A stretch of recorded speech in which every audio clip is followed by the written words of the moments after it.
Okay, good afternoon. I would like first, before saying anything, to ask all those of you who have mobile phones to put them down.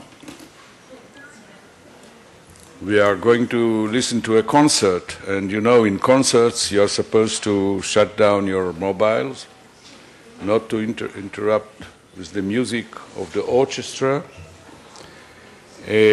My name is Professor Efran, or EPR. I am the head of the international program in Conflict Resolution and Mediation, and I welcome and extend a warm hand to our guests, the representative of the United Nations International Peacekeeping Forces in the region. They will be later introduced individually by Daniel Boudouin.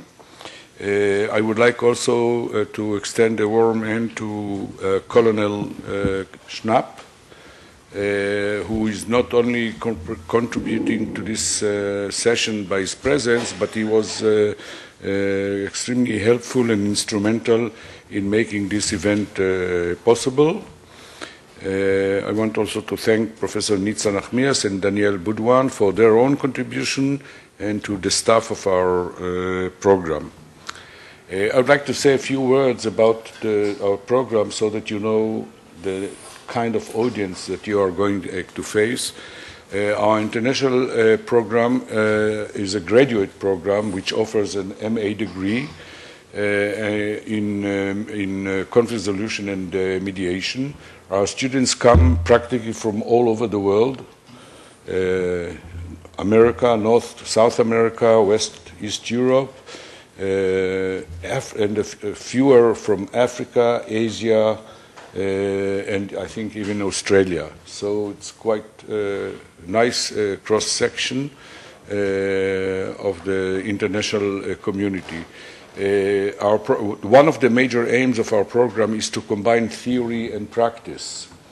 That is to say, not only to learn about how to make peace, but how it is practiced in reality, or at least how people attempt to practice it in reality. And I think that you, dear guests, are embodiment of an attempt to implement at least some aspects of peaceful resolution in this region, small region, in size, but not so small in terms of the voice and the vibration it creates all over the world, namely the Middle East. And I hope that our students and a few faculty members who are here will be able to learn from your experience and to see how they can then translate it, first of all, to their own studies, how it can enrich their own studies, and also when later on each goes to his own country, how to make use of your experience in the real world. We'll begin by a brief background information that will be provided by Professor Nitza Nachmias. Nitza, where are you? Please come to the podium. And I wish all of us a very interesting session. Thank you very much, Professor Yaar.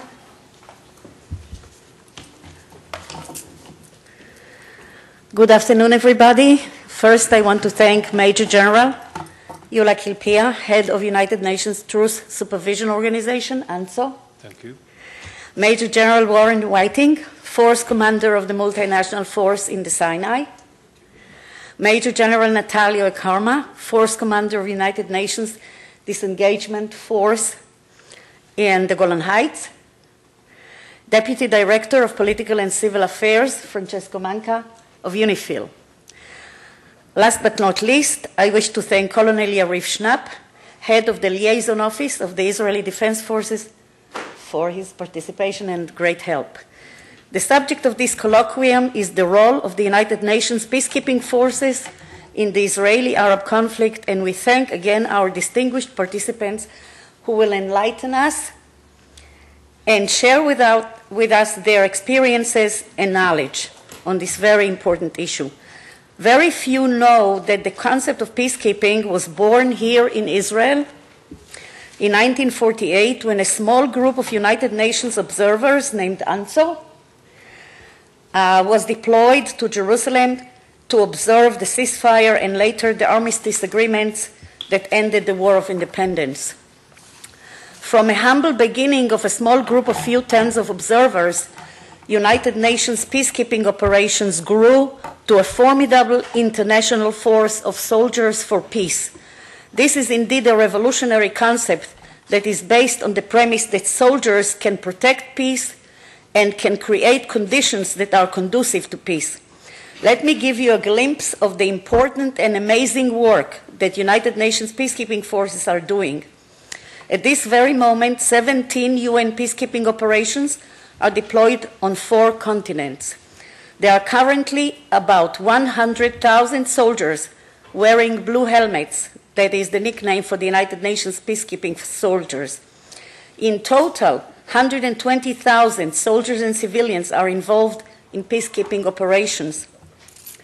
Since activities and policies are measured usually in money, I want to tell you that the annual budget of global peacekeeping operations is about $8 billion for 2012, and this number is about 3 times the annual budget of the United Nations.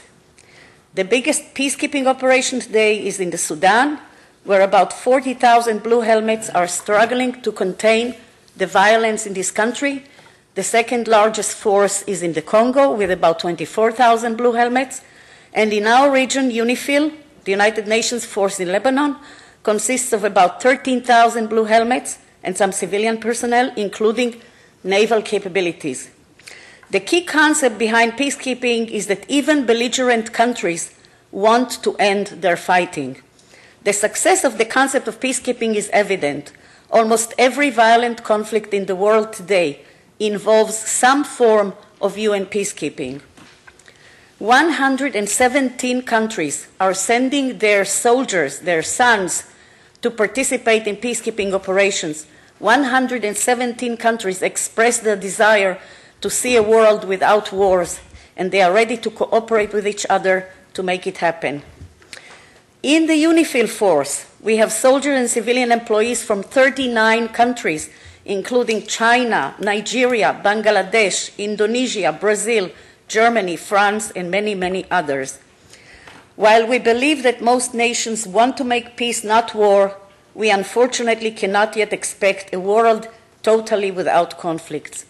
Therefore, we have to use peacekeeping forces to mitigate and mediate the existing conflicts and make the world a more stable and peaceful place. And with this, I end my short introduction, and I invite my colleague, Daniel, to introduce the individual peacekeeping missions that will tell us about their mandate and how they carry out their work. Thank you.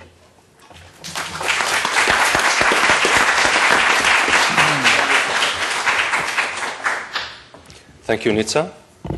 By way of short introduction, my name is Daniel Baudouin. I'm a PhD candidate at Tel Aviv University, where I also teach a course on humanitarian affairs. I recognize a lot of you here, so it's good that you came. I'm also a retired lieutenant colonel from the IDF. In my last position, I was the head of the coordination unit for the international aid agencies in the West Bank and the Gaza Strip, both the development agencies as well as the humanitarian aid agencies, embassies, and other international representatives. And I would like to introduce our first speaker today, Colonel Yariv Schnapp, I see Air Force person also by his CV with a rich array of senior positions in the various branches of the Israeli Air Force. He's currently the head of the IDF Liaison Department for Foreign Forces, the department which liaises with the foreign forces and the force commanders that are here with us. Yariv is married to Gili and has 3 daughters. I think that's just as important as all the rest. And Colonel, the floor is yours. Thank you.